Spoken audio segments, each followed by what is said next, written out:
సమాచారం కోసం 95 న్యూస్ ఇప్పుడు యాప్లో మీ ముందుకు వచ్చింది. వెంటనే డౌన్లోడ్ చేసుకుని న్యూస్ అప్డేట్ తెలుసుకోండి. ప్రతి క్షణం ప్రజాక్షేమం కోసం. Welcome to 95 news. ప్రతిక్షణం ప్రజాక్షేమం కోసం నేను మీ మాధురి. ఈ రోజు మనం గాంధీ భవన్ లో ఉన్నాము. ఇక్కడ మనతో పాటు ఆటో యూనియన్ ప్రధాన కార్యదర్శి మల్లేష్ గౌడ్ గారు ఉన్నారు. వారితో ఇప్పుడు మాట్లాడేద్దాం. నమస్తే సార్.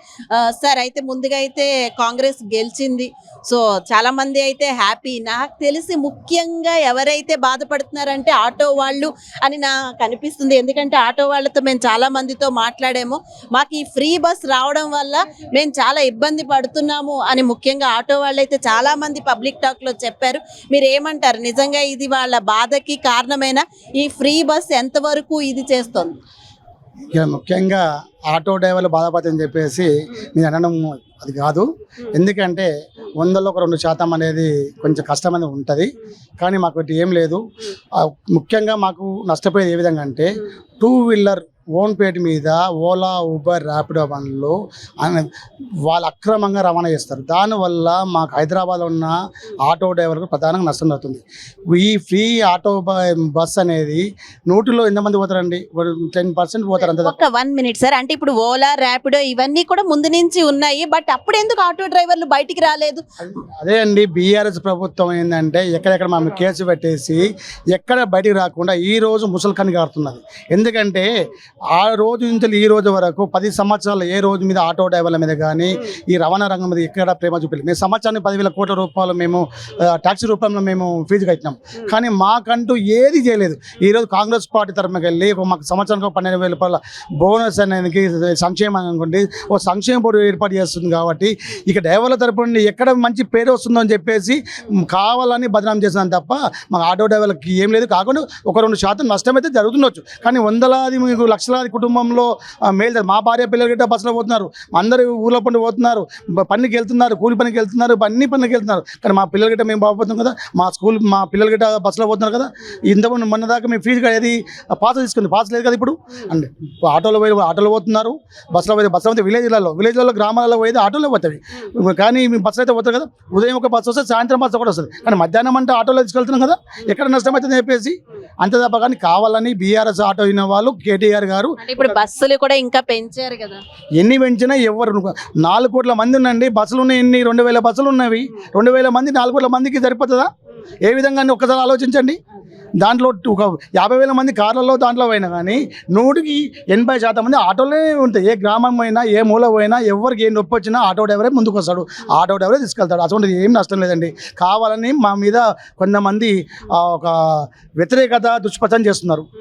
అంటే ఇప్పుడు మరి కేసీఆర్ గారు అయితే ఆటో డ్రైవర్ని పిలిచి వాళ్ళతో మాట్లాడుతున్నారు అని అంటున్నారు. సో ఇది ఎలా ఉండబోతోంది అంటారు? ఏ విధంగా మాట్లాడతారండి? మా మీద కేసు పెట్టినప్పుడు ఆ రోజు మాట్లాడలేదే. మేము కరోనా టైంలో 2 సంవత్సరం పాటు ఇంట్లోకెళ్ళి బయటకు వెళ్ళకుండా రోడ్డు మీద పబ్లిక్ లేకుండా మేము ఎన్ని బాధలు పడ్డాము. కూరగాయలు అమ్ముకున్నాము, అడుక్కున్నాము, ఎన్ని ఇబ్బంది పడ్డాము. ఆ రోజు కారణాలు కాంగ్రెస్ పార్టీ మన ఆటో డ్రైవర్ల మీద ఈ రోజు ఇంకొచ్చింది. ఆ రోజు అదే రోడ్ సేఫ్టీ బిల్ అని చెప్పేసి రోజుకు 50 రూపాయలు ఫెనల్ లెక్క ఒక్క ఆటో డ్రైవర్ 30,000, 40,000, 50,000 రూపాయలు ఫెనల్ ఇచ్చినప్పుడు ఆ రోజు కారణాలేదా? మరి ఇప్పుడు కాంగ్రెస్ పార్టీ మీకు ఎలాంటి హామీలు ఇస్తుంది అంటారు? ఆల్రెడీ మీకు మేనిఫెస్టోలో ఓ భగవద్గీత సమానంతో మేనిఫెస్టోలో పెట్టిరండి.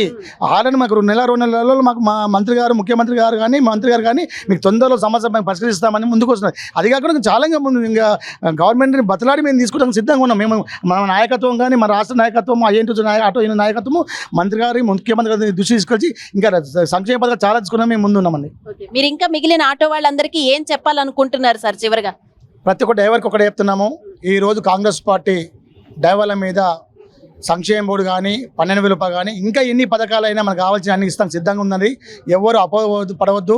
ఎందుకంటే మనకు కావాలని కొన్ని రాజకీయ పార్టీలు, యూనియన్లు వాళ్ళు మన మీద వ్యతిరేకత చూపిస్తున్నారు. ఎందుకంటే గవర్నమెంట్ మీద ఆటో డ్రైవర్లు వ్యతిరేకత ఉన్నారని చెప్పేసి కావాలి దుష్ప్రచారం చేస్తున్నారు. మీరు ఎవరు నమ్మకండి.